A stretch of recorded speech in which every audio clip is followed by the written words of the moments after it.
आज breast cancer तेज़ी से बढ़ता एक शारीरिक रोग है, लेकिन इस रोग को टाला जा सकता है अगर सही सावधानी और परामर्श का पालन किया जाए।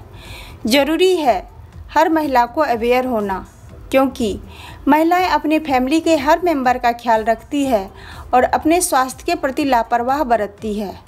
खुद को अवेयर रखें। बीमारी डेवलप करने का वेट नहीं करना चाहिए।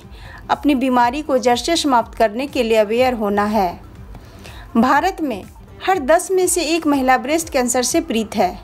आंकड़ों के हिसाब से 2% पर ईयर भारत में इसकी संख्या बढ़ रही है। अब तो पुरुषों में भी देखा जा रहा है।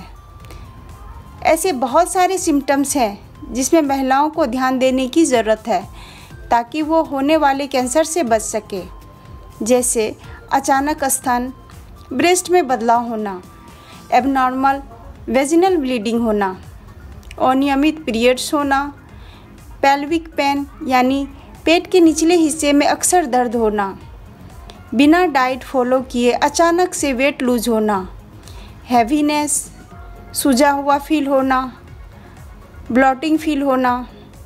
ये सारे सिम्टम्स महिलाओं के लिए खतरे की घंटी है। आप अवेयर हो जाएं, क्योंकि इग्नोर करने से कैंसर होने की संभावना बढ़ जाती है। जब टिश्यू का ग्रोथ ब्रेस्ट में ज़्यादा होने लगता है, उस पे सेल्स का नियंत्रण नहीं हो पाता है और ट्यूमर बनाती है, जिसे अक्सर एक गांठ के रूप में महसूस किया जाता है। इसे चेक करने के लिए आप पीरियड समाप्त होने के 4 से 5 दिन बाद 2 दिन तक एग्जामिन करें। अपने 3 उंगलियों के सहारे धीरे धीरे यू शेप में करें।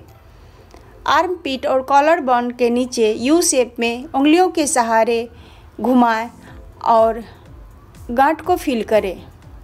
अगर स्तन के आकार में बदलाव, जैसे ऊंचा टेढ़ा मेढ़ा होना या फिर निप्पल का लाल रंग होना, उससे लाइट डिस्चार्ज निकलना और निप्पल में डिम्पल होना, जलन या लकीरें, दर्द महसूस होना या फिर सख्त अनुभव होना, सेल्फ एग्जामिन करें। किसी भी तरह के चेंज होने पे डॉक्टर से संपर्क करें। बेसिकली इसके 4 स्टेज होते हैं।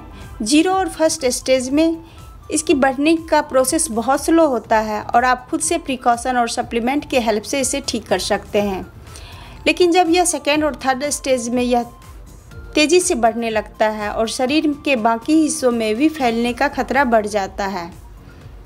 इसके लिए आपको सर्जरी, केमोथेरेपी, रेडिएशन की ज़रूरत होगी। 4th स्टेज में आते आते cancer liver, chest, bone, brain में भी पहुंच जाता है। तब यह लाइलाज हो जाता है। यह कैंसर हाई रिस्क वाला है। समय समय पर लक्षणों की जांच की जानी चाहिए। इसके कैंसर की श्रेणी में है क्या नहीं, जल्द से जल्द पता लगाने के लिए आप बेहतर रिकवरी होने की संभावना होती है। Ultrasound, CT scan, MRI, sonography, mammogram test से इसका आसानी से पता लगाया जा सकता है। कुछ रिस्क फैक्टर हैं, जैसे कि एज बढ़ने पे, फैमिली हिस्ट्री, जेनेटिक प्रॉब्लम, या फिर जिसका मेंस्ट्रुएशन साइकिल 12 ईयर से पहले हुआ हो और जिसका मेनोपॉज 55 ईयर के बाद होता है। जो लेडीज़ 30 ईयर के बाद बेबी को जन्म देती है और जो लेडीज़ का ब्रेस्ट फीडिंग किसी भी कारण से नहीं हो पाता है, ऐसी लेडीज़ ब्रेस्ट कैंसर होने का खतरा बढ़ जाता है। इसके साथ साथ स्मोकिंग, अल्कोहल, बर्थ कंट्रोल पिल लेने से ब्रेस्ट कैंसर का खतरा बढ़ जाता है।